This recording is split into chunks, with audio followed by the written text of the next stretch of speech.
Hello and welcome to this week's Pubcast. It's episode 41. There's a few changes this week. I don't know if you don't follow us on Facebook, then you won't know, but Mali's taking an extended break. He wants to spend some more time with his family, and we completely get that, and we're all still really good friends with him, honest. And, we're going to miss him loads, and hopefully he'll come back in due course, and we might have him back on as a guest. But in the meantime, we've decided to go with some weekly guests, and first up is certainly someone who I've looked up to for a while, and one of the first people I watched when I was vlogging, and that's Mr. Paul G. Johnson. So hello. How are you? Thank you very much for inviting me all in one. That's very kind of you. Yeah. Yes, I'm very well, thank you very much. And a little bit nervous sat in front of you guys, and just applying myself with a little wee dram of whiskey just to play with the spirit. Go for it. You're fine. You no need to be nervous with us. Part of the gang already. Yeah. Cheers, James. You're a good lad. Yeah. So does anyone else here drink spirits? Because I think none of us has ever drunk spirits on a podcast before. I think Dave, have you? What do you drink? I've drunk whiskey and gin. Yeah, not at the same time. Oh, have you? Gin. Gin. In a pint glass. Yeah. How could I forget the gin episode where you fell off the chair? Yeah. I haven't had a drop since, during this year so far. Not a drop of alcohol. You've been losing loads of weight, haven't you? I'm trying to, yeah. Yeah, you're looking well on it. 15 kilos. Is it 15 kilos or 10? No, I've lost, I don't know what it is in kilos. Today's weigh-in was 21 pounds. No, since Christmas. Oh, God. Well done. You'll have to tell me how it's doing. How to do it. You had to replace your wardrobe. The new Montaigne trousers had to be replaced too. Yeah. No, not so much replace them as they're now comfortable. Oh, okay.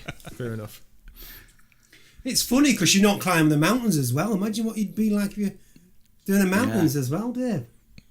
You're prepping yourself, aye, that's what it is. Well, this is it. I mean, I was sort of thinking about it, 21 pounds. If you could not have that in your backpack, you'd go, well, that's a pretty good saving. So I'm now not lugging that 21 pounds up onto the high ridges anymore. Yeah. Makes a massive difference. Yeah, absolutely. Wouldn't know, mate. I'm going the other way. I've put on a stone since I don't know when. So the last Pubcast. Just last week. Yeah, probably. I don't know why. I've only had fish and chips every single day. A bit of a Cornish pasty, the old Chinese. I just don't understand it. McDonald's is my downfall, unfortunately. Is it? I'm not. Yeah. I do like a McDonald's. I'm guilty for. I do like a good McDonald's. Yeah. There's so many calories in McDonald's, though. Oh, I know. I mean, they're horrendous. Yeah, I've not eaten one since well before Christmas, but I do like one. They are my Chinese guilty pleasure. Am I wrong? Is it Chinese the worst? Yeah, Chinese is really bad. Yeah. Really Although pizza's not that good either, really, is it? I don't think any takeaway is pretty I'm literally going for Chinese tonight. I'm picking up a Chinese after this, so thank you very much for the vote of confidence on that one. Christ, I think it's anything processed, isn't it? Really. What's her name? I think you're right. Yeah. Hey, what number, Gary? Oh, Dave. Number 7. I always have a number 7. Oh, right. Which is what's number 7? Yeah. It's special fried rice, but it's the wet one, with all the meat and veg in there, and then it's got a nice sauce in with the rice sauce. Lovely. Special. Probably, incredibly bad for me, probably, but yeah. So, Paul, welcome. Thank you. I think Darren wanted to ask you, didn't you, Darren, about the photo nerds? Yeah, if you don't mind, Paul, what is an update with the photo nerds? Is it going to carry on, or...? It's a difficult one, to be honest, Darren. It's on an extended hiatus. If we go right back to when the photo nerds first started, it was an idea of mine and Adam Carnatcher's. Yep. We were at Brothers Water and taking pictures together because we often, me and Adam will often shoot together, but we don't do a video together because we've now become good friends. But we're at Brothers Water, and I said to you, what would be a good thing to do if we did like a podcast together. And I said, what might be an even better idea is if we brought somebody else, a third person in to improve the dynamics. Not as good as having 6 of you, but at the time 3 people, and then if one person disagrees and one person agrees, then there's somebody in the middle, which was normally me anyway. And so I said, what about Gary Goff? So that's how the photo nerd started. And then unfortunately, a bit like Mali, Adam was getting busier and busier with other projects, and he dropped out. Now, when he dropped out, that was one of the originators of the photo nerds had gone. And it was very, very difficult for me, from a personal point of view, to consider carrying on, because it was all about the dynamics of the 3 of us.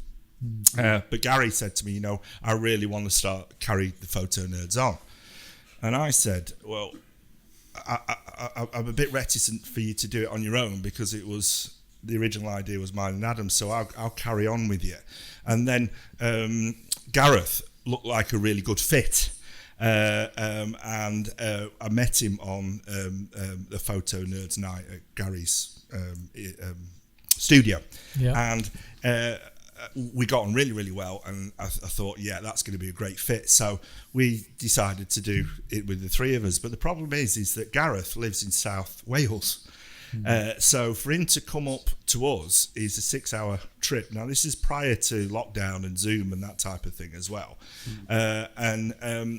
Actually, logistically, to get him to come up to us or us to go down to him was proving really, really difficult. And then obviously lockdown hit, and then there was a hiatus because we weren't doing anything at all. And then we spoke about doing Zoom calls and stuff like that. But I think Gareth got busy, and then Gary got busy, and it's just died a gentle death, really. And other than the fact that I get quite a few people contacting me either via email or on my comment section on my channel when I do a video about the photo nerds. It's not like that everybody's gone, oh my god, where are the photo nerds, and we're all going to kill ourselves. So I think it's died a gentle death, but that doesn't mean that it won't come back in the future, dependent on what Gareth is doing and what Gary's doing. I'd be happy to do it again, but it's that logistical nightmare of driving down to either to South Wales or meeting in the middle that proved difficult. I get that, because I know this was before we went into like the lockdown before Christmas. It was kind of, well, no, for us, we started this back in May, I believe, and then the numbers kind of tumbled down, and we was actually thinking, right, where can we'll have a meet-up, and we'll invite some people as well to kind of come along, and just logistically for us to try and find a central location. I think in the end we settled on the Peak District, because that was kind of roughly equal travel for everybody. But that was obviously, that died a death because obviously like the numbers started picking up and we had to cancel it. But I'm thinking even that one-off meeting for all of us was difficult enough, so I can understand how difficult that is for you to be doing it on a regular basis with a 6-hour car journey. It's difficult. The other thing is obviously with Zoom, people will put up with slightly less quality-wise. But if you're doing a podcast where there's the 3 of you, logistically it was a nightmare. So if even in Gary's studio when we were all getting together, to make sure the audio was spot on, to make sure the video was spot on, was very, very difficult. And then splitting who was editing which week to do the actual edits was also difficult. But another one was when Gareth came on board, unfairly, he got a bit of grief from on the comment section, because obviously he was new, and the lad doesn't need it, and neither did we. I think that's that's probably a natural thing, is that, Paul? Isn't it? Unfortunately, I think it was coming in. I think it was, but what are you saying, James? I guess Paul, we've pretty much thrown you to the wolves tonight. So we're going to let Paul Johnson get ripped to pieces on the comment section, and then we're going to bring in the real guest next week. Absolutely, I'm happy with that. But the other thing is, I mean, we're going to mention possibly mirrorless cameras later on, but we did a podcast about mirrorless versus DSLR, and we got absolutely slated. And I think that's it wasn't the main reason why Adam left, but Adam doesn't need any negativity in his life, and neither does Gary, and neither do I. And we were doing it, we like you guys doing this Pubcast. You're not making money off it. you're never going to be millionaires. You're never going to be Joe Rogan. Well, you might be, but you're not. So you're doing it. But you're doing it because you enjoy doing it, and you want to give something back to the photographic community, I presume. Anyway, and that's what we wanted to do with the podcast, with the nerds. And when you've got hundreds of people calling you bleep bleeps and bleep bleep bleep bleeps and bleep bleep bleep bleep bleeps, and then you go on Facebook and there's a whole thread of people calling you on Facebook because of an opinion, that can be difficult. So yeah. We've never really had that, have we? We've been quite fortunate. Yeah. We've never. Well, you are because you're light. So I was going to say we're quite lucky, really, because we do have heated debates, and we do sort of, sometimes express opinions, but we tend to. I think it's probably because we argue so much amongst ourselves at times about those opinions that kind of people watch. And talking about editing, by the way, what you want to do is you just want to get one donkey to do it all. Yeah, it works. Get it. It works a lot better that way. That's what you do. It's brilliant. We had Adam doing it, and Adam's absolutely brilliant at editing, absolutely awesome. So he's really good with vocals or audio, and he's really good with video. But going back to the video or the podcast that wasn't that popular from a comments point of view, is unfortunately all three of us didn't call mirrorless, but we all said we didn't want to shoot mirrorless. So I think if we were doing it from an intelligent point of view, one of us should have maybe give a balanced debate. So maybe the comments that were made that were constructive were fair, but the comments where people are calling people personally maybe is not. So no, definitely not. There's no excuse. I think that's what we've done, haven't we, in the past when we've had debates that could get quite contentious. There's generally a bit of a balanced view across the six of us. Somebody will always defend one side of the argument. So I think that's a great way to go. But I mean, I don't know how you guys edit it, but we did we didn't do follow Joe Rogan. I don't know if you guys know who Joe Rogan is. Yeah, I love Joe Rogan. None of it was edited. So when you watch the nerds, that wasn't edited at all. Literally, it went out as it went out. So very, very rarely we cut something out completely because we thought, that's a bit close to the bone, but we didn't edit it to make it look different. It just went out, maybe a bit like you guys do. Oh yeah, generally I have to cut a bit when Dave's gets out there. Dave. I wouldn't believe Dave was like that. Oh, honestly. Seriously, Gary is going to say himself about 3 hours editing because there's a certain Mali's not here tonight. Gonna miss Mali, I've got to say. Mali's a great lad. Yeah, he is. Got a lot of time for Mali. Yeah. No, he is a good lad. I have to tell you a story about the photo nerds actually, because who did anybody here go to was it just me who went to the photo nerds? I know Mali was there. Mali was there. Yeah, I don't think anyone else went. Well, this at Gary's studio, the Ellen. Yeah, so I think I might have told you this story before, but I've never done it on the podcast. So it was really enjoyable evening, and what happened is I'm telling Paul what happened. He was there and he was involved in it, but each of the three guys did like a little sort of talk, a little presentation beforehand, and then afterwards it was sort of meet and chat and what have you. And I met Adam, and I said, I don't know why, because my brain's often in different places. And I said, I said that I'm not a massive fan of your channel, but I really enjoy you on the Photo Nerds. And he's like, oh, why is that then?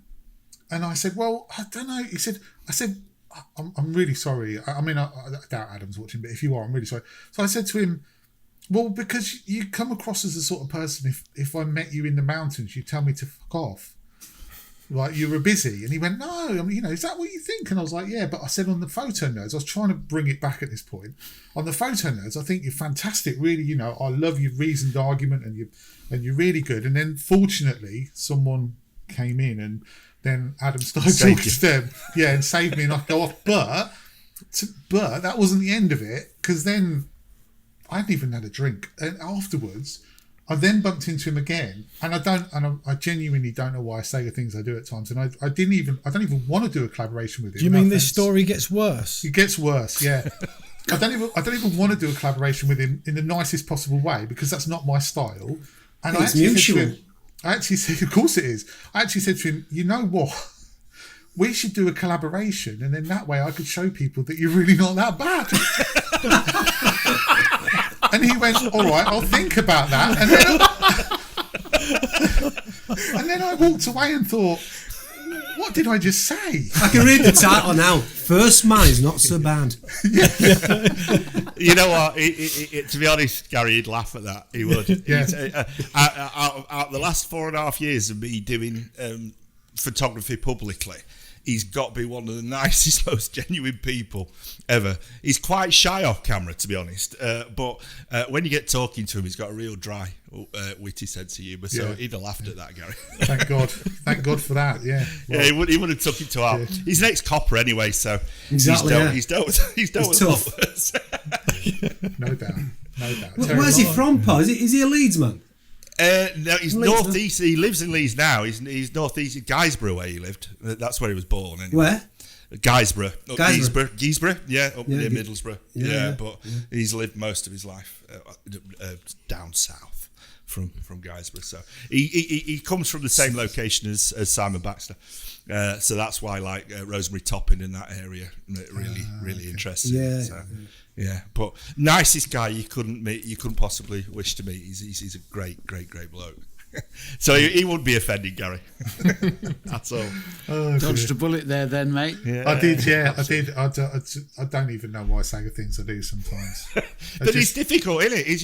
You get in front of somebody, and I've always said completely and utterly stupid things to people. I remember being at an interview for a university place, and the only thing I could think of to say to the guy was, "What's your rugby team like?" And he looked at me like I had grown 2 heads. He says, "That's not what you're here for." So, you do these things, don't you? I genuinely remember going for an interview when I was about 15 at Rumbelows for a Saturday job. Rumbelows, you showed your age, mate. I know, terrible. And I actually spoke to the guy for 15 minutes about golf, and then I walked out and thought, that went well. And then, funnily enough, never heard from them again. So clearly it didn't go well.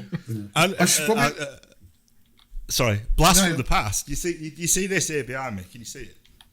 Oh no! What is it? Commodore 64 is that? Yeah. Oh, is it? No. Is it Commodore 64? That was from Rumbelows.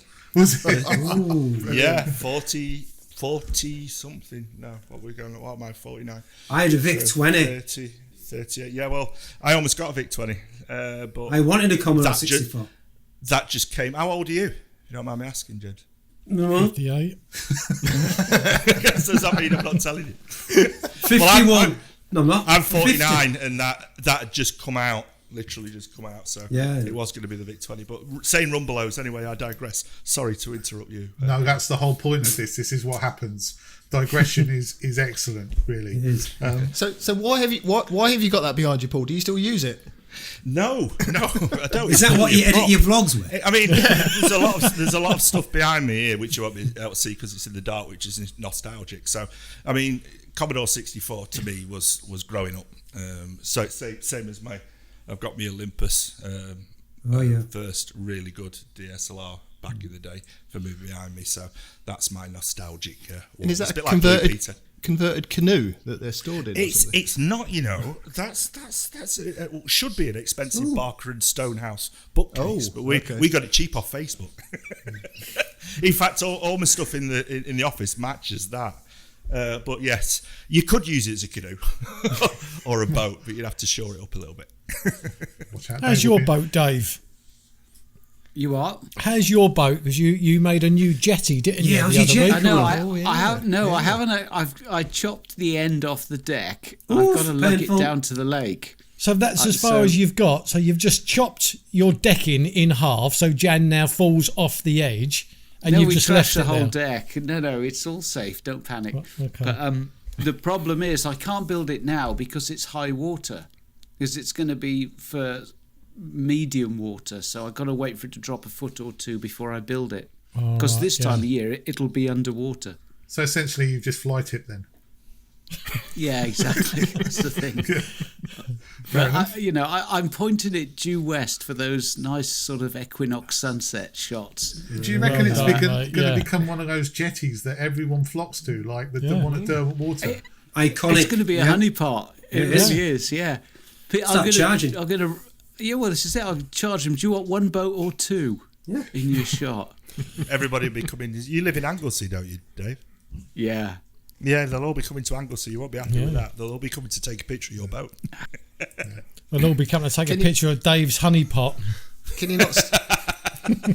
Can you not stick a little lone tree at the end of it as well, just so you've got that as a bit of mid-ground interest to the sunset? Yeah, then put a boathouse behind it. Yeah. You could sort of do a bit of everything, couldn't you? You could have like a lone tree, a boathouse, a jetty. It could be the honeypot of honeypot locations. It could be, yeah. The ultimate honeypot. Yeah, everything you need. I could just see it in landscape photographer of the year. Just put some garlic there as well. All the bits and bobs you've got lying around. Wild garlic, yeah. Has to be wild garlic, not just like a clove. It's a bluebell. Oh, come on, not getting any vampires around here. We've lost Dave. Dave, we've lost this is good. No, I can hear you. Go on, Dave. I can hear you. There we go. At least he looks happy. Oh, so we can't talk about him.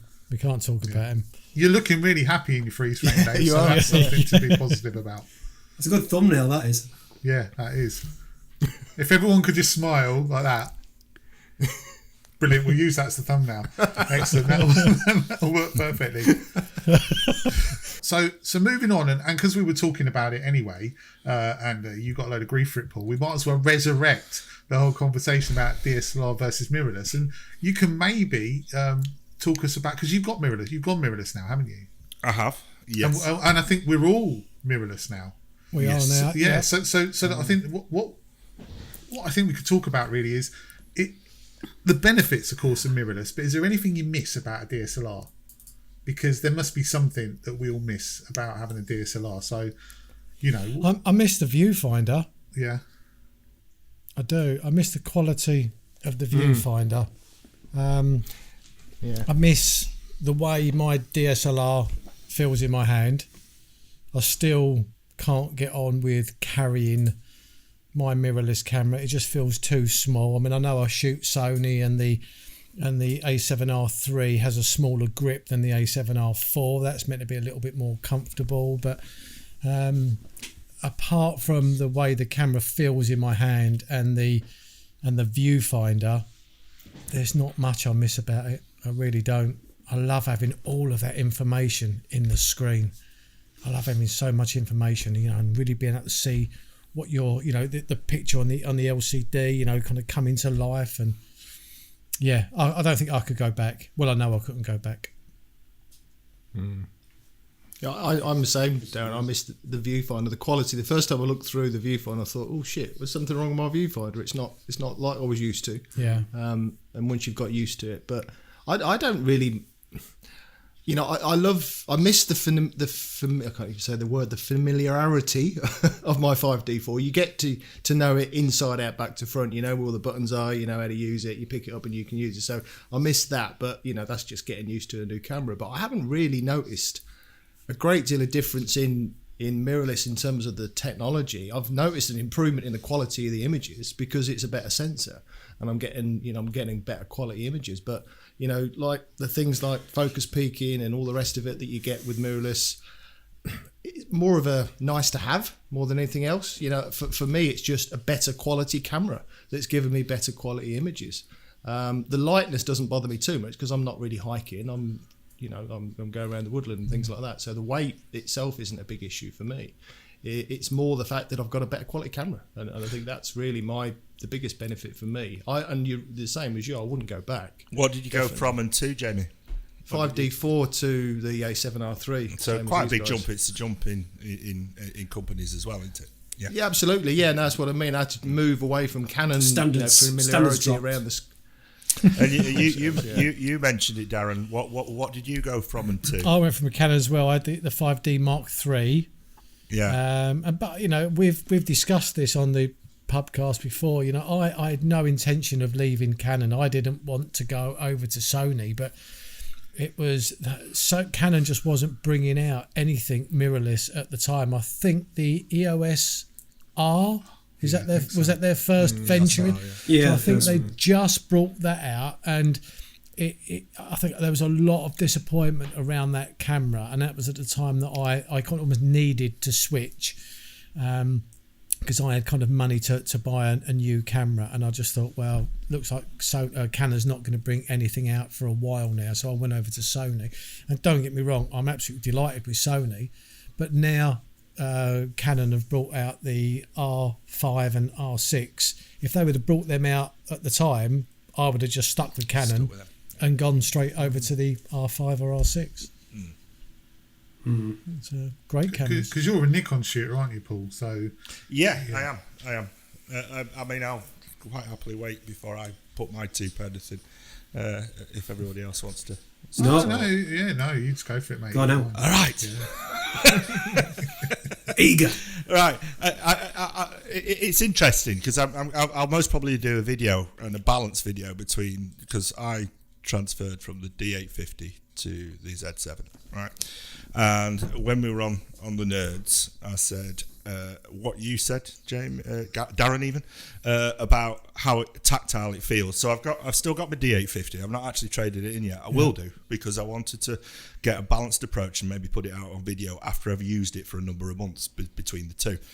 There is a big tactile difference between the bigger D850 versus the Z7, but once you've used the mirrorless for a while, it does feel nice in your hand. But when you hold the D850, you just think, oh, I've come back home, and it just feels like a camera. You know what I mean? Now, when we did the DSLR versus mirrorless debate on the Nerds, and I don't want to talk about the Nerds because it's your Pubcast, but Gary said, oh, it feels like a toy. Well, Gary's got huge hands. I've got small hands. But the only experience I had of mirrorless was an old Sony NEX7. And it did feel tiny even in my small hands, and because it was a Sony, a lot of it was rather than knobs and dials, it was menus and stuff like that. Now I use a Sony now, the Sony vlogging camera, and I put up with that for vlogging, but I prefer that traditional approach. Now when I moved to the Z7 still has the knobs and the dials that I like. The fact that it's smaller and lighter is absolutely awesome. But the main reason why I went over from the D850 to the Z7 was because of the EVF. And if you ever watched the Nerds, I said that I don't like EVF. Yeah, well, I was looking at EVF 7 or 8 years ago. And to be fair, the comments on the video prompted me to revisit it. People said, go and have a look at the EVF now. Now, I'm going to go exactly with what Jamie and Darren said. I don't like EVF. I just don't. I far prefer the optical viewfinder of the D850 every day of the week. Yeah. And that's why I've now started also shooting film as well, because what I find with the EVF is how can I put it? It disconnects you from the reason why I personally take photographs, which is to immerse myself in the landscape. Because I'm looking at sorry, not the microphone there. I'm looking through something that's electronic. When I'm looking through an optical viewfinder, I connect more with the landscape, and so I've lost that a bit. It's artificially replicated, isn't it? Absolutely. And somebody can say, well, if you put your head up, you're still seeing the view anyway.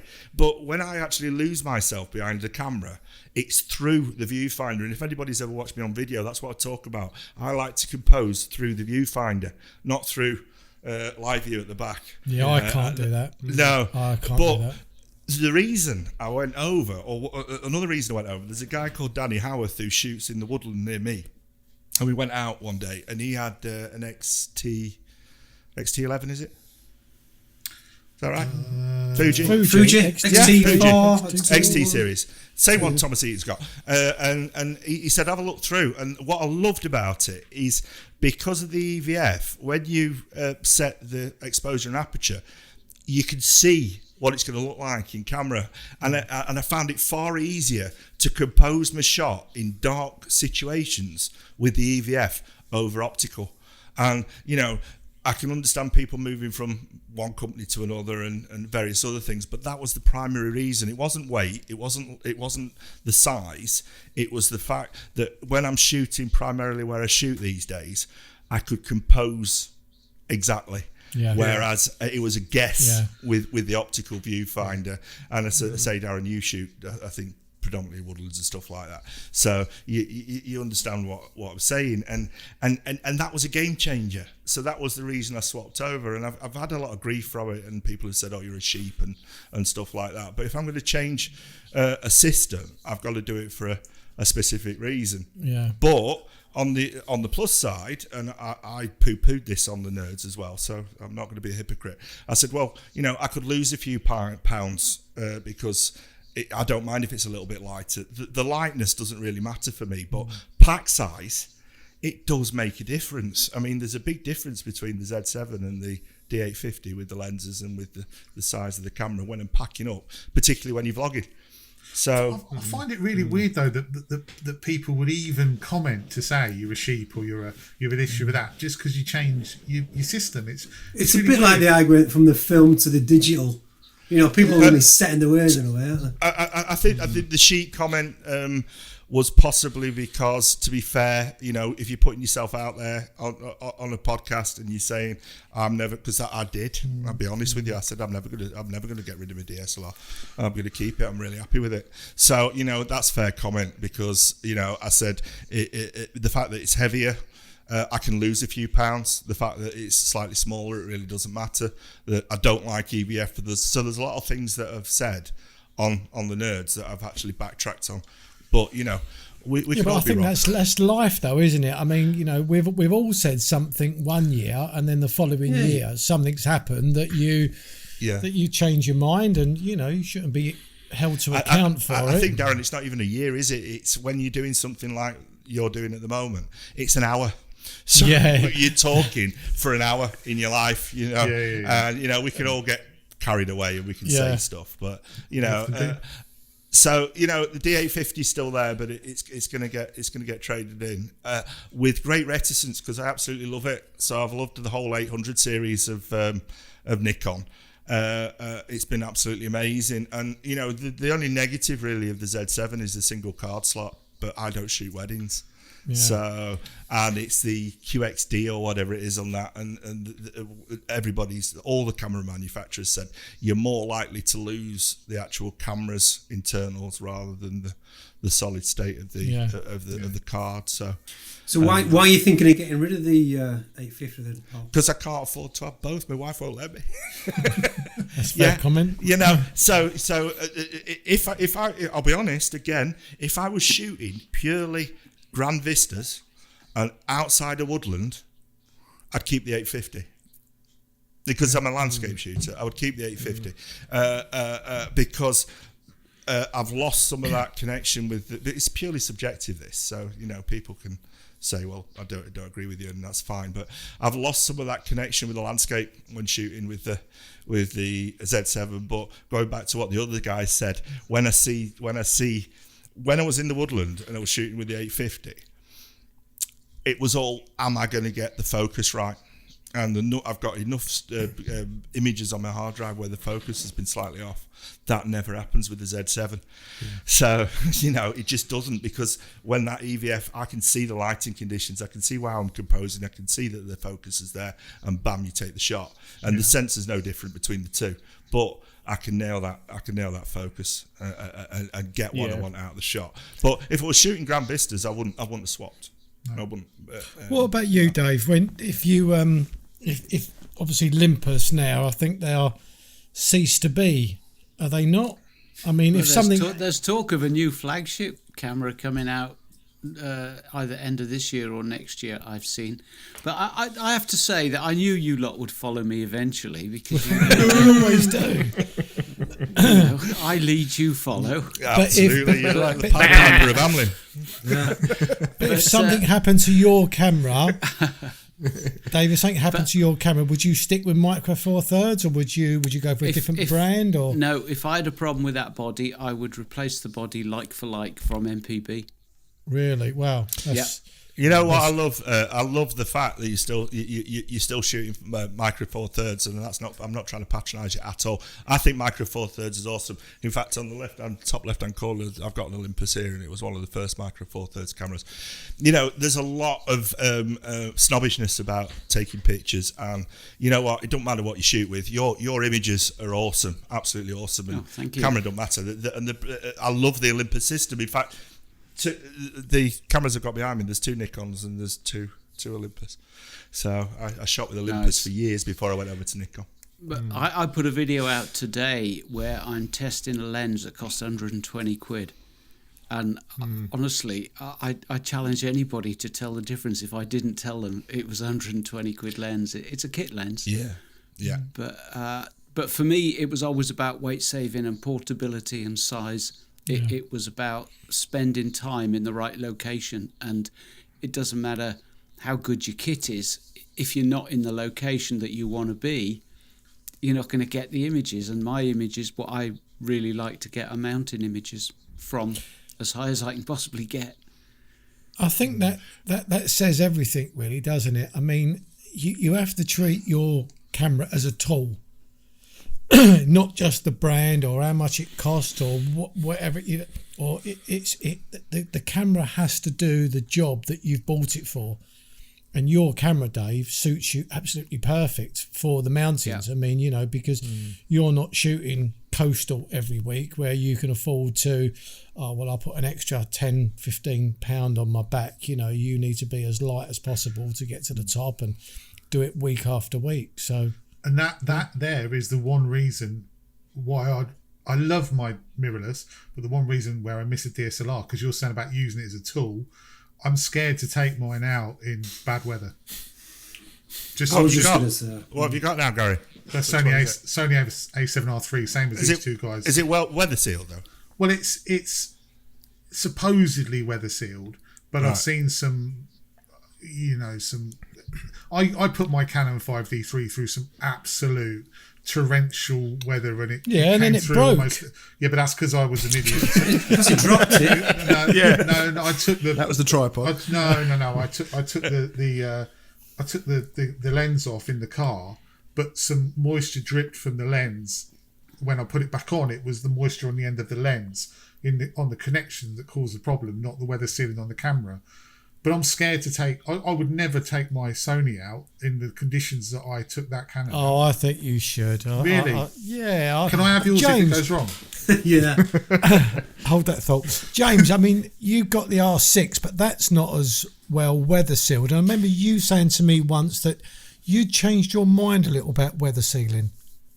I did, because at the end of the day, it still has some level of weather proofing, albeit it's not. It's not a brick. It's not built like a brick, like the Canon 5D3. And to be honest, once I get back into the Lake Districts and out in the open, all that torrential rain, I will be less confident. There's no doubt about it. It's because literally I could stick the camera on the tripod and just leave it there in the pouring rain. Yeah. So I'll it's built like an absolute tank. But there is still some weatherproofing, and all I've got to do is just be careful. Yeah. I'll choose not to keep it out in the pouring rain. But for me, regards to the question, DSLR, mirrorless, for my little story, really, I'd say one of the main things I will. Let's just say what has improved, what's changed is my style of shooting. I'm shooting a lot more handheld now. Something I'd still light, but I'd say 80% of my shots now are handheld. Is that because of the IBIS? Yeah, exactly. The problem is that I've got nearly £1,000 worth of tripod. So it's hard to justify that now. Oh, give it to me for 500 quid. Well, I will, yeah. All right. I'll give you 600. It's funny, one thing that's been mentioned, we mentioned the optical viewfinder. What about the sound as well? There's that certain sound with the DSLR, the click. Oh, it's that beautiful sound resonance in your ear. Do you know what? I can't make up I like both sounds. I like it from the DSLR, the old-fashioned clonk. I love that sound. But I also, the first time I heard a mirrorless, I think it was Coles up in Surprise View when we had that meet-up up in the Lake District, and I stood next to Cole and he pressed his shutter button. I thought, oh, that is sexy, that sound, that really is. So yeah, I like them both for different reasons. See, I switched everything off, so my camera never made a sound. It was a mirrorless camera and all but the fact that I had an optical viewfinder. Yeah, so I was going to say I shoot on silent for the birds, and it feels like I'm cheating on the camera. Everything in mine was switched off. The shutters was switched off. It was shooting electronic mode all the way through. So let's move on to some 60s music. We were going to do this the week before, but obviously we didn't record. So who wants to go first? Then we're picking our favourite 60s. Actually, no. track. Can I just, before we do that as well? Someone pointed out in the comment section the other week, and I didn't think about this. They reckon the reason that Mali has left the Pubcast is because he promised to eat a raw onion. This is Do you true. remember? He said he was going to eat a whole raw we're onion. going to have to invite him back on, especially. He'll have to come back as a guest just to eat the onion, and then he can fuck off again. Yeah. Okay, right. Anyway, sorry, 60s. We'll do that, yeah. So 60s music. So who wants to go first? I reckon Jamie. What's your track list, Jamie? Because, you know, it's always good fun listening to Jamie's track list. Are you sure they're from the 60s? Really? Are you sure?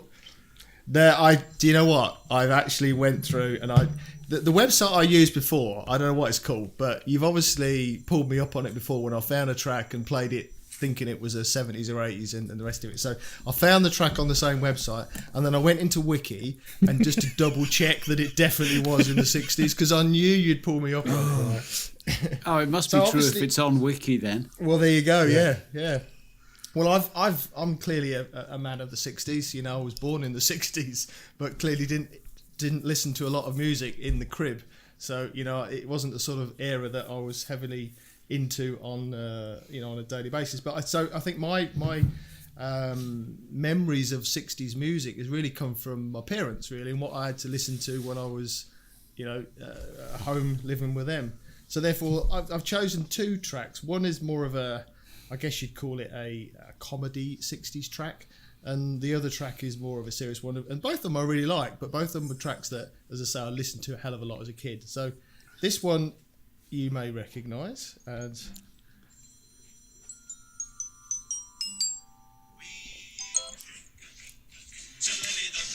Lily the Pink. Lily the Pink. That's 70s. No, it's not. Yeah, that's 70s, mate. Yeah, it isn't 70s. I thought it was. By the Who sang it? The Scaffold. The Scaffold. Well done, Dave. Yeah. Well done, Dave. Lily the Pink by the Scaffold. So I was love that forced song. to listen to that quite a lot. But the one I've actually chosen, and this particular song was...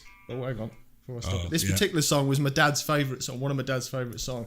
And I must admit, it is one that I really like as well. So Animals. I was going to choose that. That's one of mine. The Animals, House of the Rising. Yeah. Brilliant song. Really, We're really not drug nice, abuse. smooth song. Dad's got good Easiest taste. guitar you'll ever play. Yeah. Not with these fingers. No. So yes, there's my selection, and that's all you're getting from me. Well, I'll That's say my that playlist. the second one was a good choice. I think so as well. Yeah. I've got to say that the first first one's were crap. definitely 70s. I love the Lily the Pink, but it's got to be 70s, hasn't it? But second one's awesome. He's not 70. Don't upset him. Do you know, he comes along, upsets Jamie. I'm gonna Google it again just in case. Has his doubts now.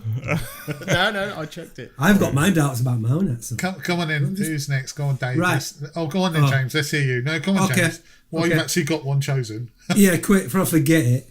So again, going back to what Jamie said, this song or the band itself, I was brought up as a child, and this song is just so sad and melancholic, and the lyrics, and this is Simon Garfunkel. You've chosen the one and- I was going to do again. Which one? Yeah, Simon and Garfunkel. Sound of Silence was going to be mine. Sound of Silence. There you go, see, so I don't need to.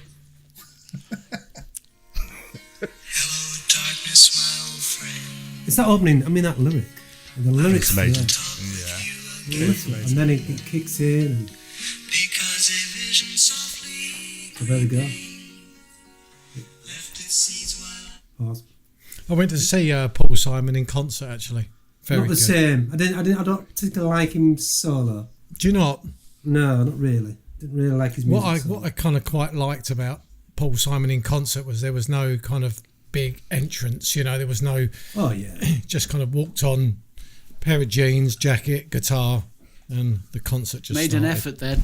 Yeah. He did. He didn't need all the fanfare. That's for sure. Well, it's basically folk music, isn't it? That's what it is. And they're not renowned for the glam. Yeah, it was a great album. I liked his Graceland. Yeah, that was a great album. That was a classic album. That, but yeah, good choice, that mate. Not the 60s though, Jamie. That one just Great for choice, information. actually, yeah. Graceland.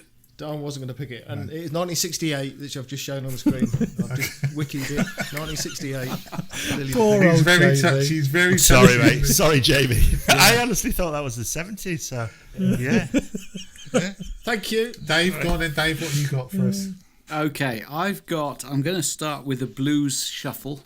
Oh, love a bit of blues. See if you can recognise this. Okay.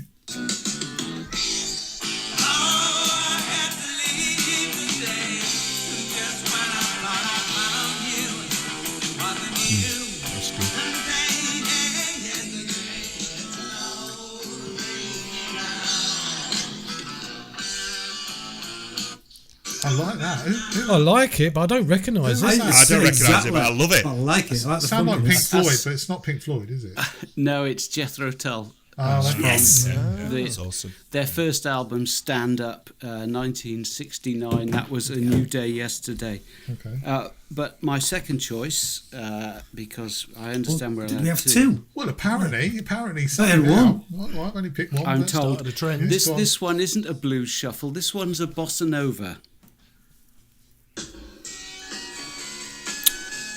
The Doors. Classic, isn't it? Of course. How could you not? And that's 1967 from their first album, The Doors. Yes. Yeah. Thank you very much. that That's is big time. Brilliant. Brilliant. Good choice. Love Love a it. bit of that. Love a bit. I'm still waiting for Mic Paul. drop. I'm giving Paul a bit more time to pick. Go on then, Darren. What have you got for us, mate? Oh, right, hang on. All right, here we go. Oh, you are joking. You are Paul's choice joking. as well. I'm going to What? show you. I'm going to show you. Can you see that? No. It's Mamas and Papas, California Dream. This always happens, Paul. Don't worry about it. Yeah. Right, okay, so can we share two?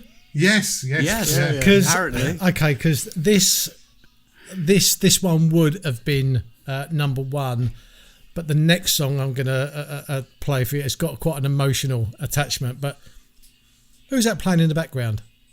That's me, see? Oh, see, pulls off. See, Whatever, your that's turn, Johnson. Coming on here as a guest, taking over. Bloody liberties. Bloody liberties.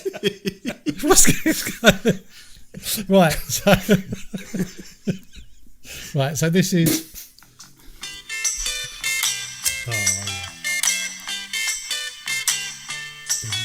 Love this song.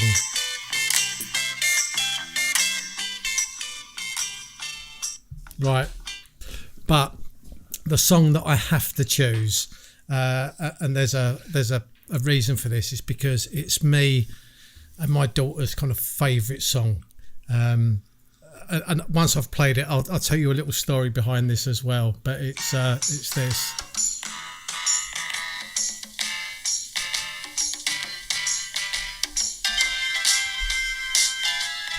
Okay.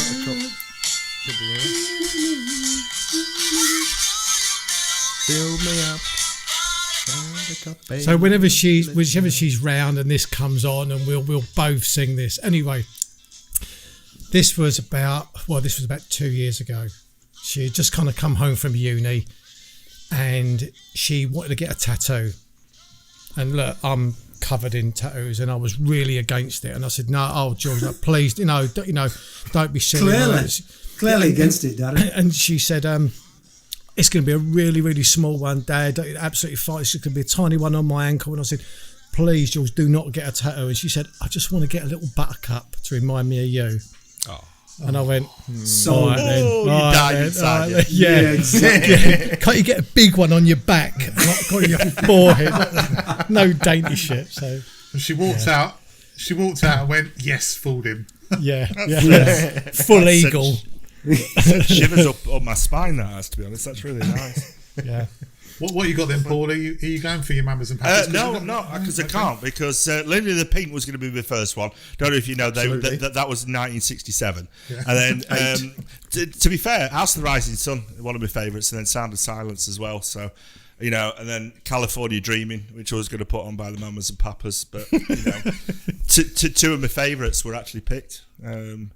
And I love Lily the Pink, so sorry that it wasn't. It was I shouted you out there, Jamie, because I love that song. Well, Good. I'm really surprised that no one's picked the Beatles. I was just going to say that. Exactly my words going. And I haven't picked the Beatles. I've got them lined up. Here's my second choice. All the Beatles. Just pick one. I haven't picked the Beatles either, because I thought, nah, they're a bit obvious. I think my favourite Beatles song would be "I Am the Walrus," so that's probably the one I would have picked. Yeah, love that song. But I actually picked, this is the song that I picked.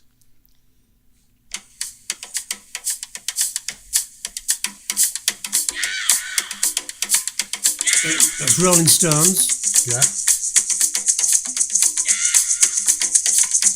Put near to the mic. Can't hear it, girl. Oh, Pleased to meet you.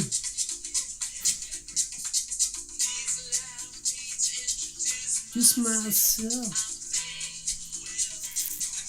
I love that song. I have to say, I really love it. And I'd never heard of it. I'd never heard that song until I think there was a remix by the Neptunes, which is something to do with Pharrell back in the late 90s, early 2000s. And absolutely love the remix and love that song, yeah. So, yeah, Rolling Stones for me. But to be honest with you, if I realised none of you lot were going to pick the Beatles, I would have picked the Beatles, to be fair. So I just sort of try and be different, you know how it is. So 60s is hard though, because I wasn't born until 1972. So, and then the only emotional attachment I have to any of those songs were from, well, as everyone, from the past. From, you know, not... When you hear a song from the 90s or the noughties or the 80s, you can remember it at the time, and it might bring back emotions of where you were and that type of thing. But the 60s, I was never in the 60s, so yeah. But a lot of songs are actually used and played. Yeah. You know, kind of well into later decades. I tell you what, though, I went to see the Rolling Stones because I figured the ancient old tossers. This is going to be the last tour. That was 25 years ago. I went to see them at Wembley Stadium in the mid-90s. Yeah. It was a good show. Yeah. I mean, they are fantastic, aren't they? The Stones, they really are. You got to give it to them. Got to give it to them. For a group who only really play 3 chords, then they're not bad. Yeah. They've even said that themselves. We only really play 3 chords, just in different orders. Yeah. It works. Yeah, exactly. Can't knock it, can you? No. But the Beatles were a building block for a lot of bands ever since, of course, haven't they? Yeah.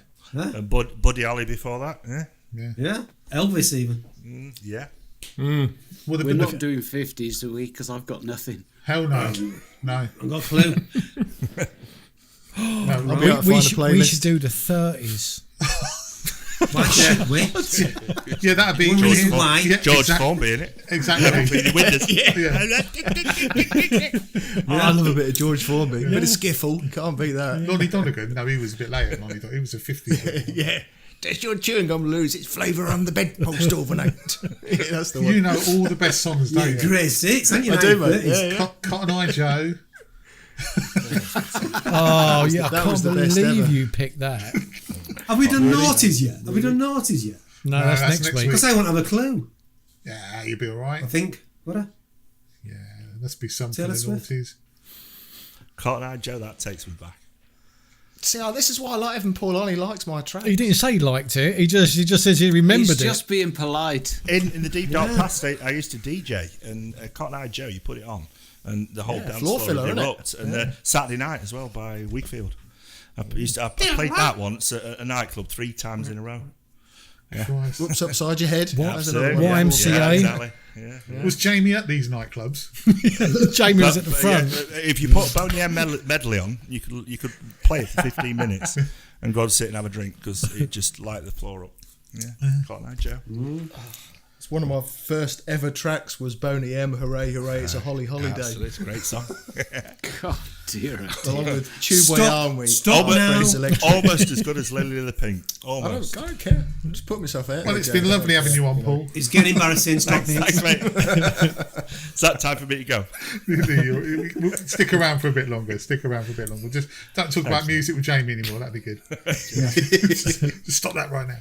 So basically, the premise is, this one's from Darren. This question's from Darren, and the premise is if you're washed up on a desert island, and for some reason you've got all your photos in print form, why you would, clothes would probably be a better thing to pack.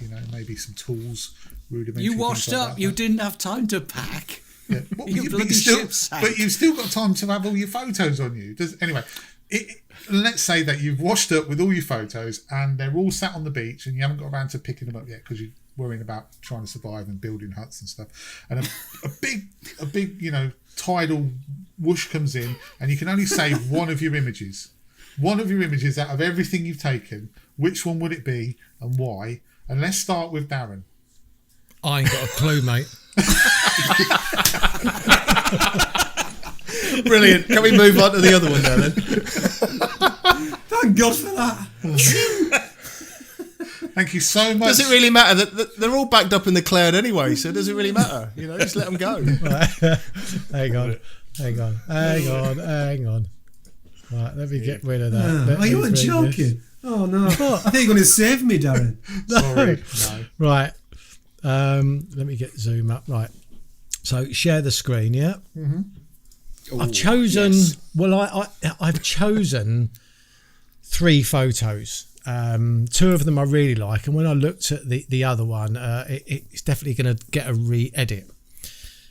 But this photo, I just thought if I was on a desert island and I'd want something to remind myself of home, even though this is obviously Wales, but something with the mountains, being at this, I shot this image, and also this is the same one a little bit further up, and so I've got the mountains, I've got the weather, I've got the hiking. I actually shot this when I was with Dave and Owen Clark, so I've got great memories of this hike. Also, this was the hike that Dave fell in the stream. So even though it wasn't funny at the time, because I honestly thought he was going to freeze his cock off, everything kind of turned out okay, and we actually kind of camped as well. This is the one that I want to re-edit. So it makes no difference, to be honest with you, what image I take here, but I just thought I would take probably that one. I think I would take that image just because it reminds me of everything. I love Snowden. Basically, what you're saying is all of your photos are about to wash away. And like, hang on a minute, let me just make a triptych. Yeah, let me just put these together on a mount before they all wash away. Yeah, pretty much. Yeah. So yeah, I think of something like that. And when I say home, I'm saying Britain, obviously.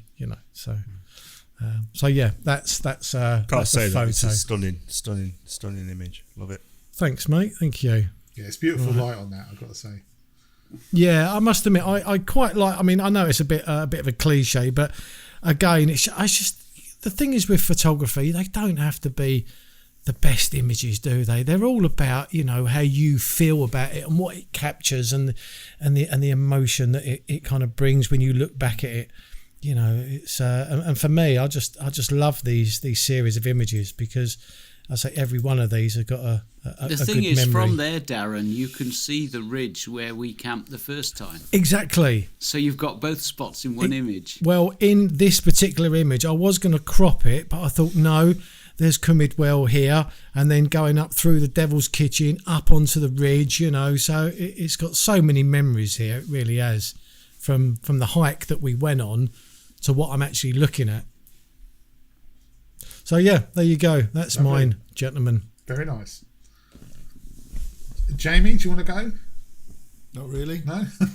but I will if you want. Go on then.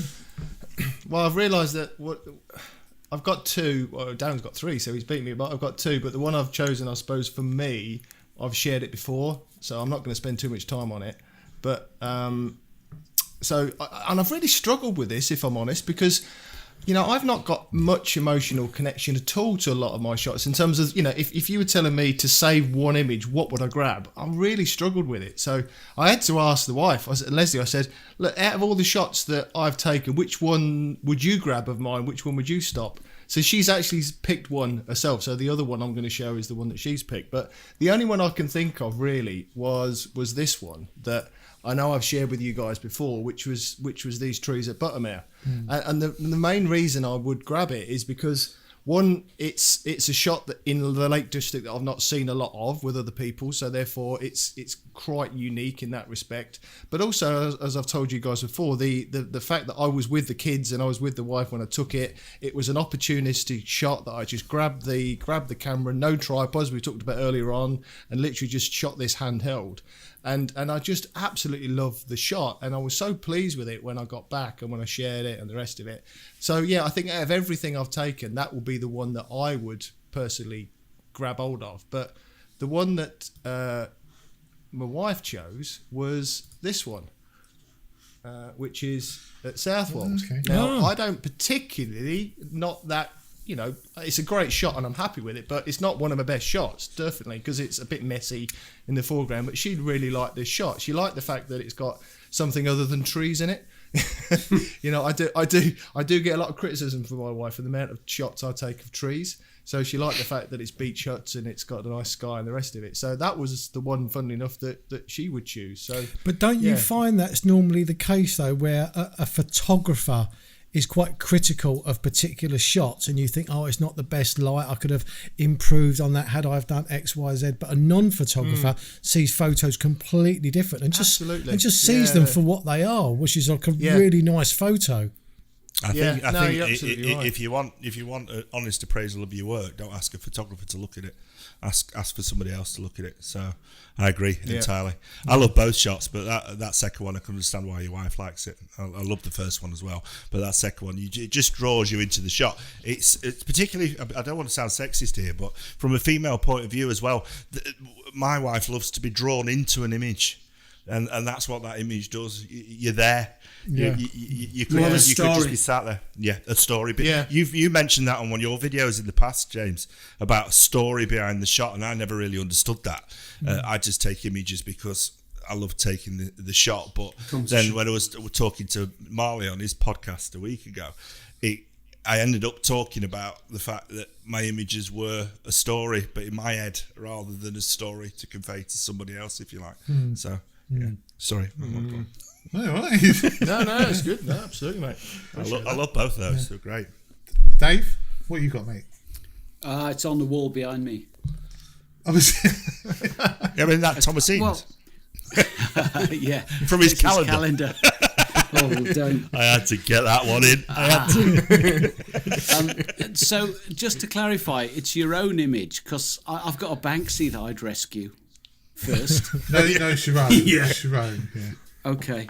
Okay, quick share screen then. It is that one behind me. The reason I've picked this is, quite simply, it's probably not the best photograph I've ever taken, but I camped on the top of this ridge, so this is pre-sunrise. I didn't take a tent. I slept under the stars, and the colours worked, and the line of the ridge worked perfectly, and I planned it. This was what I was going for with this. It's a double S curve, but yeah, it worked out. It looks nice on the wall, and that's what I would save. Is that just one shot, or was it bracketed? No, that's one shot. That's beautiful. Yeah, love that. Shot. I think it's micro four thirds, so it's 7.1. I think focused just on that first bit of rocky outcrop. Yeah. It's like something out of Tolkien. Dave. Yeah. Beautiful. Yeah, I was happy with it. That one really worked out quite nicely. So you should I did vlog it as well, so that was a bit of luck. Yeah, I remember that video. So, what about you, James? Are you still looking? Okay, so I found it really hard. I find it really hard to. What am I doing here? It's because all your images are so good, James. That's what it is. I don't like to say that part. Yeah, well, I've said it for you, mate. There you go. Here we go. Right. So before I show you the image, I did struggle, but then I'm thinking, I can only think recently, because I think we discussed this before. We change, don't we? And we change as landscape photographers. What we find good back then doesn't necessarily work now. So I've gone for quite a recent shot. Now, we're in lockdown, and it's really hard. One of the hardest things for me, personally, with lockdown is my inability to get to the Lake District, a place I absolutely love. That's where my heart is. So when thinking of an image, it has to be from the Lake District. And this takes me back to the first day when we returned. When was it? For in the first lockdown, I think it was June time. Yeah. So this is the first shot I took since we got back from lockdown around June, May time. And it's such a simple shot. And what appealed to me was the strong shapes in the foreground. It's Wastwater, by the way. Wastwater, yeah. And it had to be a black and white. And the mystery about it, sometimes as photographers, we want a clear view of the mountains in the back. But this actually helped, in my opinion, the cloud just shrouding the top, so it creates a bit of mystery. And for me, it just, yes, it evokes a lot of emotion. The fact that I remember this day, but I was nearly tearful this day when I, after 2 or 3 months, finally managed to get back to the Lake District.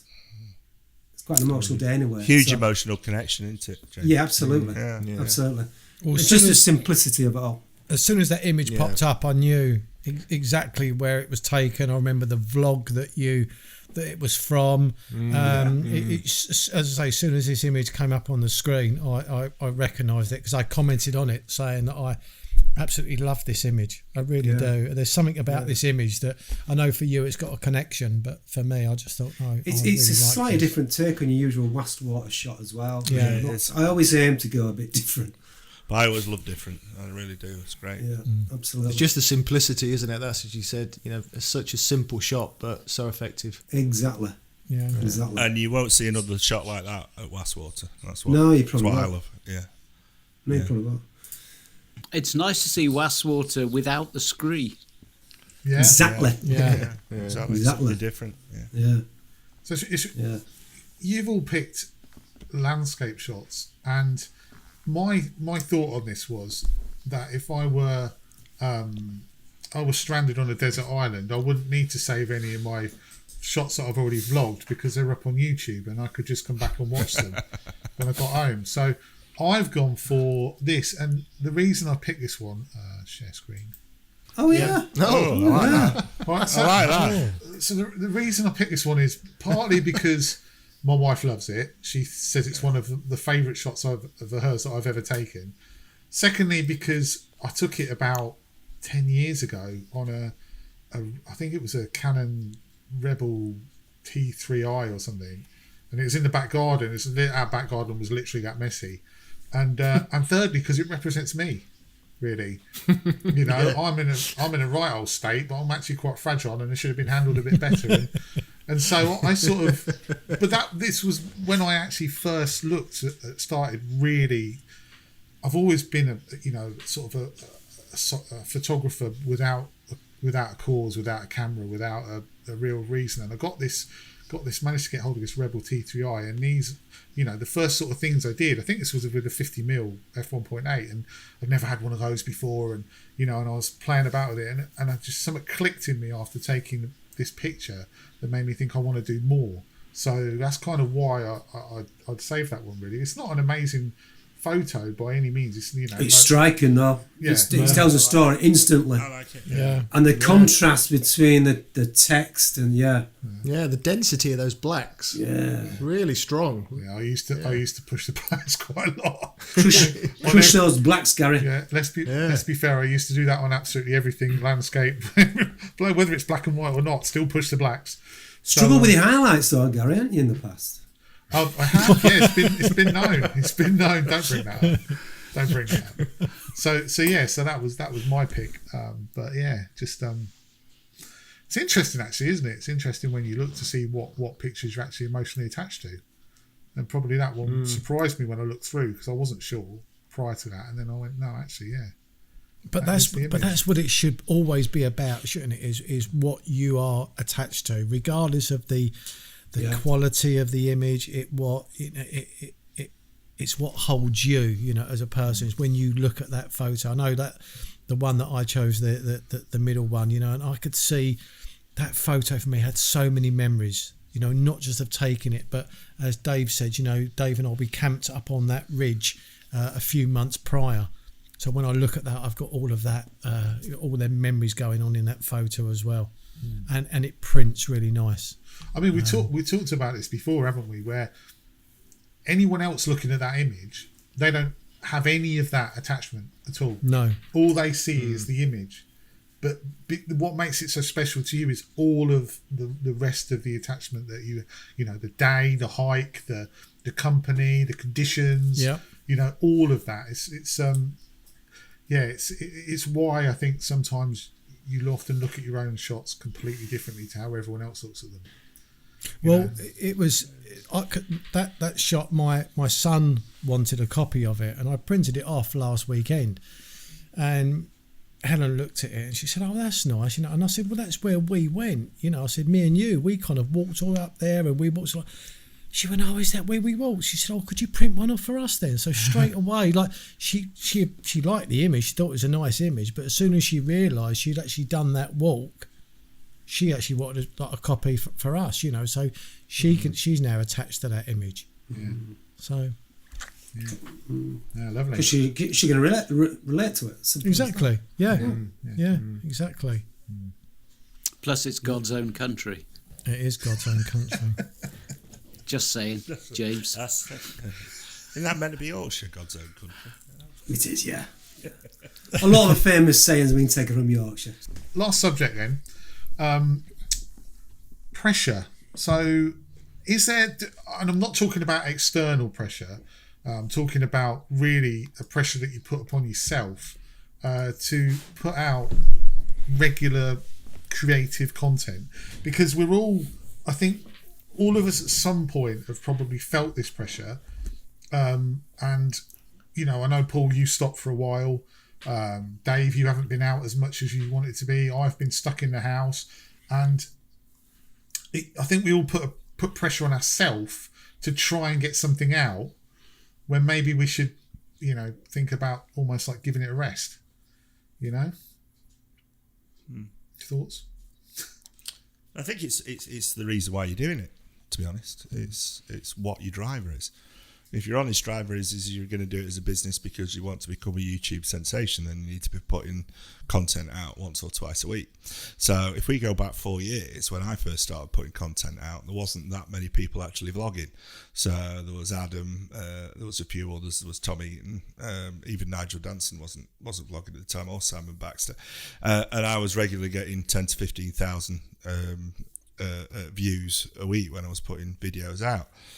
If my driver was to make a business out of YouTube, then I would have continued with that and built it up and maybe done 2 vlogs a week. But my driver was never to make money. My driver, if anybody's watched me in the past, my driver was nothing. It was I put a video out, and I put mountain biking videos out in the past.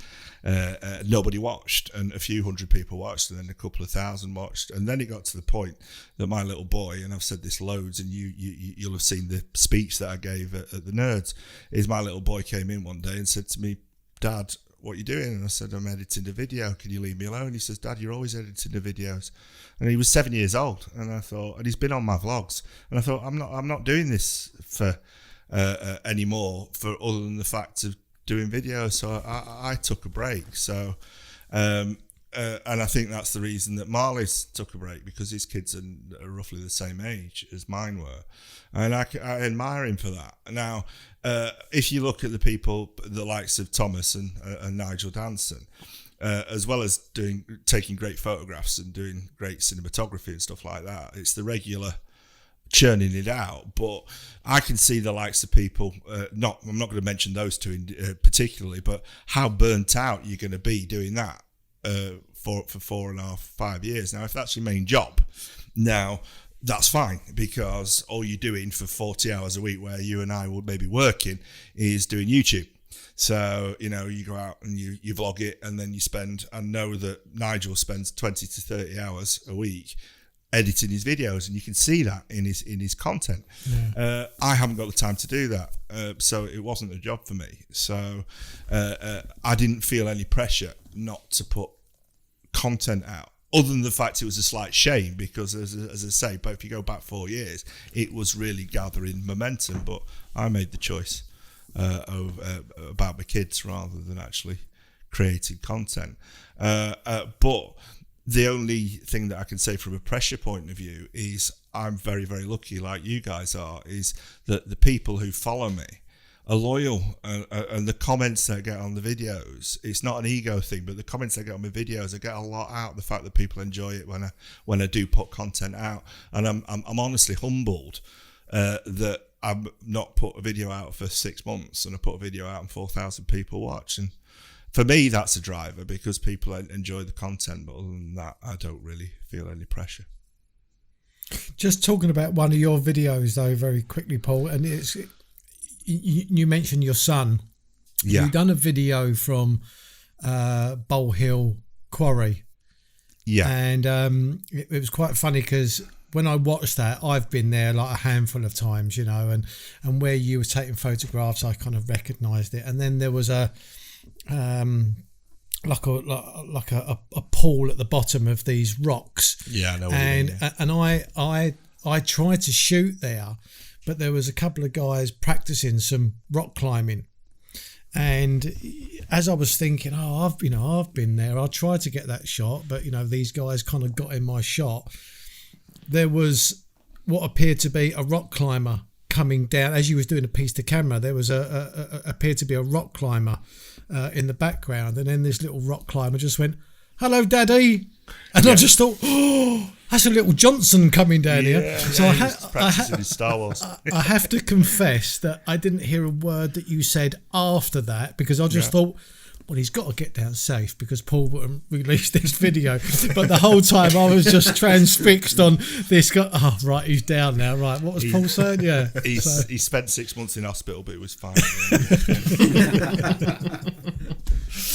Yeah, it's for me, the driver for me, and this is why I sort of wanted to talk about this, is I just love creating. And it's not any, I don't get many views. My views are plummeting really when it comes to what I used to get. I'm probably getting half those views now putting out bird photography stuff. But I find it so I want to put stuff out, but then I feel there's a pressure to, I don't know, it's hard to explain. There's a pressure internally that I want to create and I want to do stuff. But then I'm like, if I put out a bird video, half my view, more than half, probably my people who normally watch will be like, "Oh, what's he putting out for?" Because they join to watch landscape stuff, and that's what I'm talking about when I feel there's an internal pressure. But I still feel I want to be creative and I still want to put stuff out, but I don't want to almost let people down by putting stuff out that they don't want to watch. Yeah, I'm exactly the same as that at the moment. I've not put one out there for 3 weeks, probably be 4 weeks this weekend since I've put one out, because mine I normally do every 2 weeks. I've never done every week. I've never want to put myself under that pressure to do it every week. I've normally done 2 weeks, and I must admit I'm thinking at the moment I should get one out, but I'm not feeling under pressure to get one out. I think when I first started, and then I realised that a lot of people started to watch your videos, and as Paul says, you get the comments and you start to get the interaction. You start to believe that your channel can grow and can do something. And I think once you start to believe that your channel can grow, then you invest a bit more effort into it to make it grow a bit further. And at that point, probably there's a little bit more pressure, because if you, as we all know, if you lose that momentum at an early stage in your channel, it will just stagnate. So you've got to build and ride that momentum until you get to a point. And I set myself 1,000 subs as my target. That's all I wanted to get. I wanted to get to 1,000 subs. And as soon as I got to 1,000 subs, I think I felt a little bit of less pressure at that point because I'd achieved what my target was. My target was to get to 1,000 subs. I built up a community. I built up a load of subscribers that commented regularly, as Paul said, and you really enjoy that the comments and responding to the comments, and you look forward to them every time you release a video. You look forward to those people commenting because that's what you do it for. That's what I do it for. So I think the longer it's gone on for me, I'm feeling less pressure because I'm now starting to enjoy it. And I know, as Paul said, you put out a video, I'm not going to get the same amount of views as Paul, but I'm going to get an amount of views with those subscribers that will always continue to support the channel. And that's fine, and I'm happy with that. Isn't that the buzz, though? Because, I mean, depends what you're doing it for. If you're doing it commercially and you want 60, 70,000 views, but how much pressure is that putting on you? Because that's going to be your job. Absolutely. But, having a community that, you put out a video and then X number of people comment and say, I love the video, and then you're commenting back. It's a little community, isn't it? It's a little camera club, but, your own personal possible camera club, and I think that's a great buzz, and then you get the chap who's 75 who lives in Wisconsin, and he emails you and he says, you know what, X, Y, and Z has happened in my life, and watching you is a rare sunshine. That it's not an ego thing. That just gives you a nice warm feeling inside that maybe you're inspiring people and people are enjoying what you do. I think that's awesome. And whether you've got 500 subs or you've got 500,000 subs, I mean, the thing is with photography, it's interesting because the biggies, I mean, if you take people like Peter McKinnon out of the question, which isn't really a purely photography channel, it's video as well. So you look at Tom, he's 400,000 subscribers.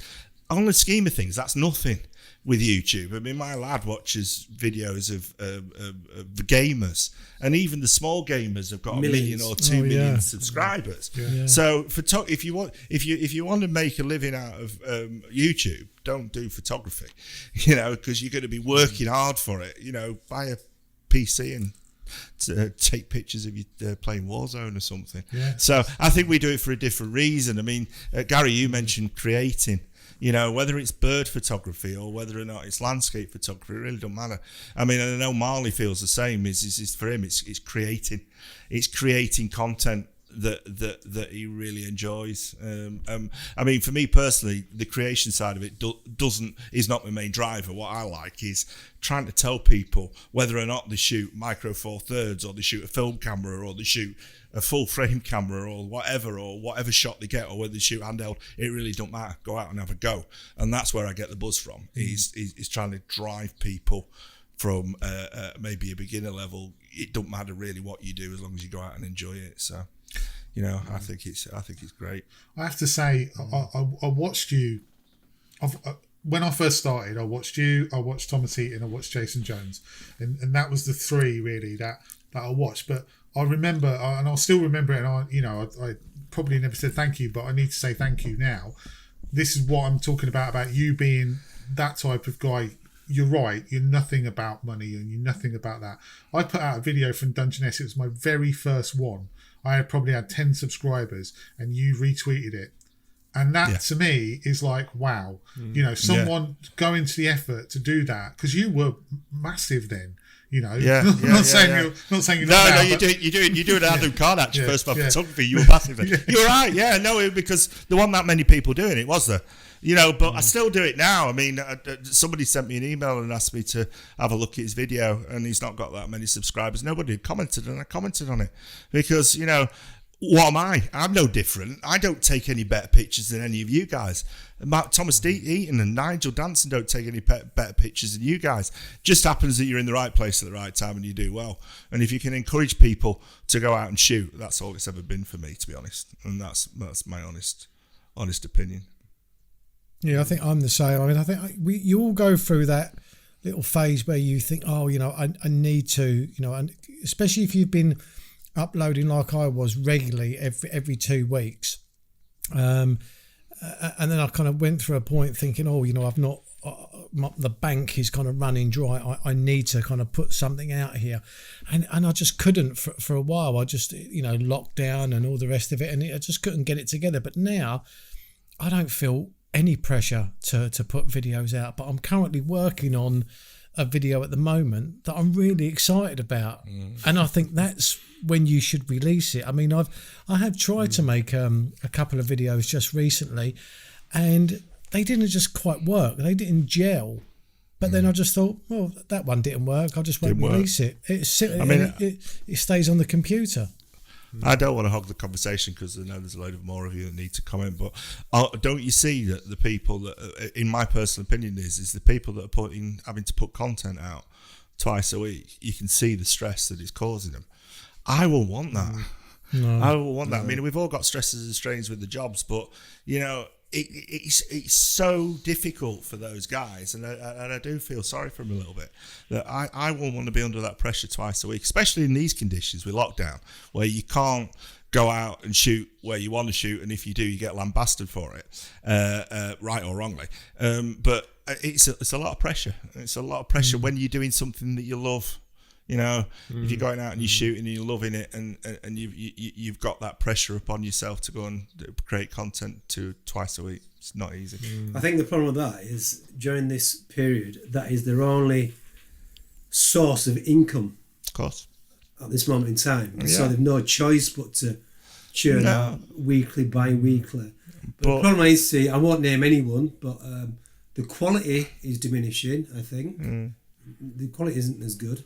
Yeah, I know what you're saying. But I mean, it goes back to the whole lockdown thing, doesn't it? Is that, you know, if it's your job, you should be able to go out and do it, and as long as you're not putting other people at risk, that's another argument for another day. But there is pressure in social media, and you've got to remember that YouTube is social media. So it's like Twitter or it's like Facebook. If you go out and you go and shoot somewhere, you're going to get disagreement from a portion of the people that watch you if they're not happy with what you're doing. So it's not an easy one.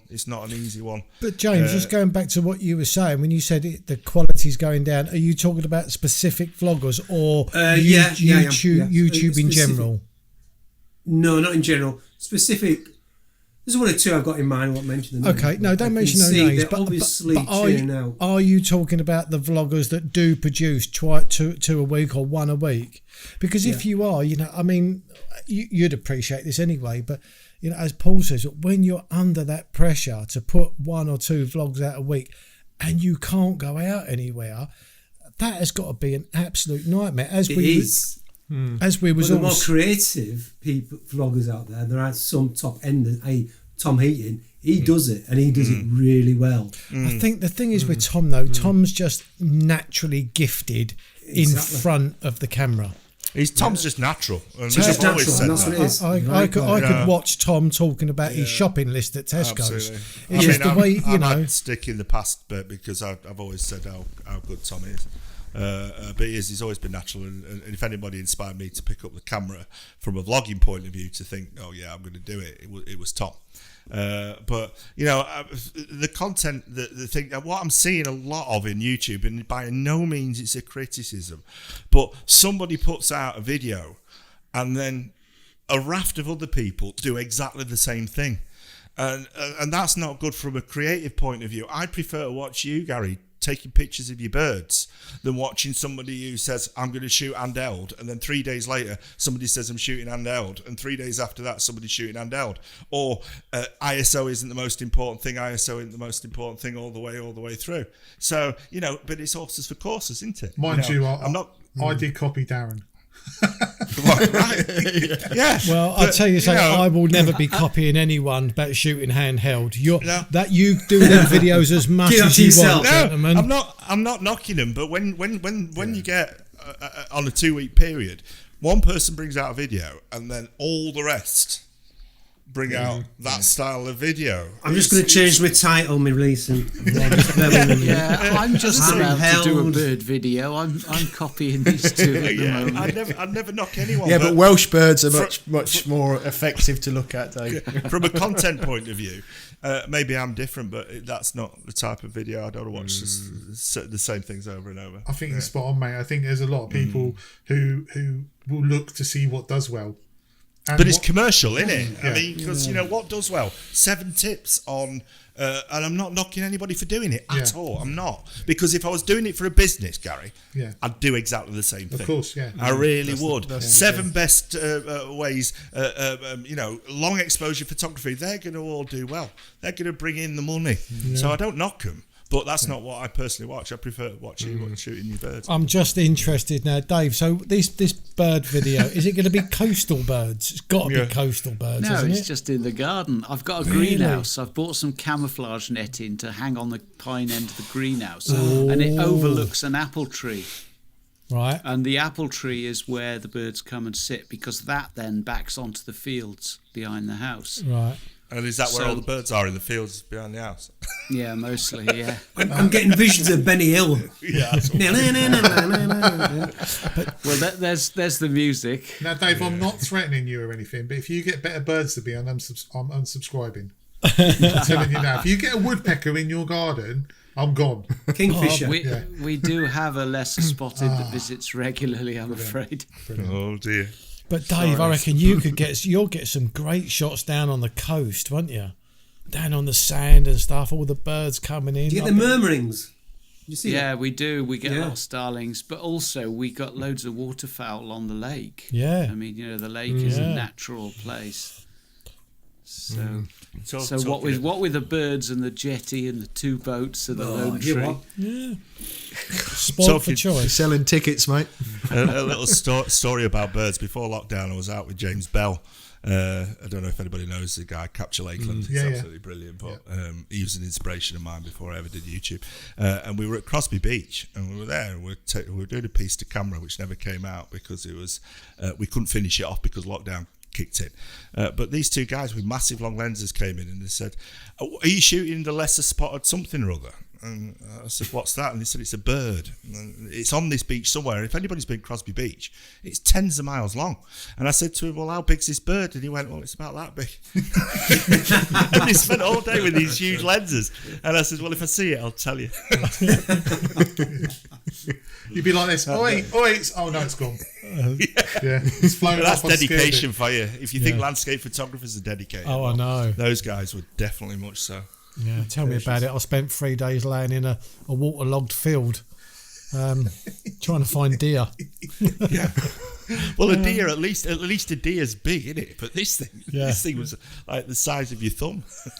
To be fair, Darren, you were only there for 3 days because you got yourself stuck. Pretty much, you couldn't get out.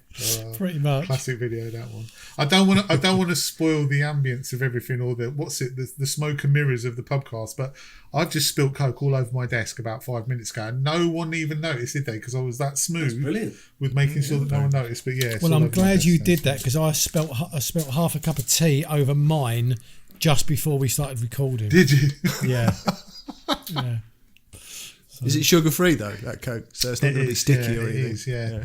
Well, I think on that note, I think we can wrap it up. I think hope everyone's enjoyed it. Thank you so much to Paul for coming along, mate. It's been cheers, Paul. Fantastic to have you on. It's been a great laugh. Thanks, buds. It's I really appreciate it and really enjoyed it. And brilliant to have you on, mate. And we'll see you all again next time with another guest.